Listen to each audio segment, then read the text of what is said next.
ప్రతిరోజు గొల్యాతు అనే రాక్షసుడైన యోధుడు బయటికి వచ్చి ఇస్రాయేలు సైన్యాన్ని ఎగతాళి చేస్తూ సవాలు విసురుతుండేవాడు. అతడు చాలా ఎత్తుగా, బలంగా ఉండేవాడు. అతన్ని చూసిన వారందరూ భయపడేవారు. ఒకరోజు చిన్న గొర్రెల కాపరైన దావీదు యుద్ధభూమికి వచ్చాడు. తన అన్నల కోసం ఆహారం తీసుకువచ్చాడు.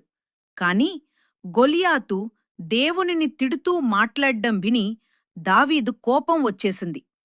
ఇలా మాట్లాడ్డాన్ని నేను చూడలేను అని అతడు అనుకున్నాడు. దావీదు రాజు సౌలు వద్దకు వెళ్లి గొలియాతుతో నేను యుద్ధం చేస్తాను అన్నాడు. సౌలు ఆశ్చర్యపోయాడు. నీవు చిన్నవాడివి, అతడు జీవితమంతా యోధుడు.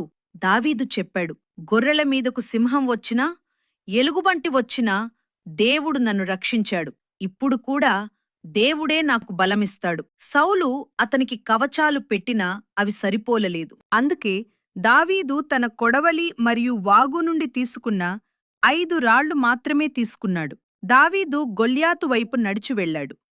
గొల్యాతు అతన్ని చూసి నవ్వి, నన్ను కుక్క అనుకున్నావా అని ఎగతాళి చేశాడు. కాని దావీదు ధైర్యంగా అన్నాడు, నువ్వు కత్తితో వస్తావు, ఈటెతో వస్తావు, నేను యెహోవా నామంలో వస్తున్నాను.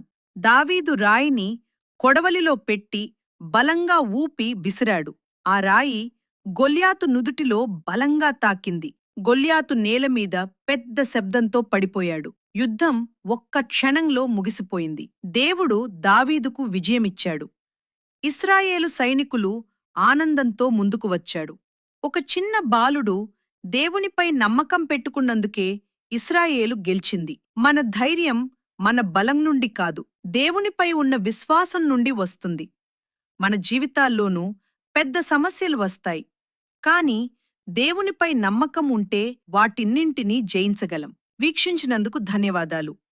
ఇలాంటి అందమైన బైబిల్ కథలు, పిల్లలకు పెద్దలకు ఉపయోగపడే ఆధ్యాత్మిక కథలు ఇంకా చాలా మా ఛానల్లో ఉన్నాయి. మరిన్ని కొత్త బైబిల్ కథల కోసం మా వీడియోలను చూడండి మరియు మా ఛానల్ని సబ్స్క్రైబ్ చేయడం మర్చిపోవద్దు.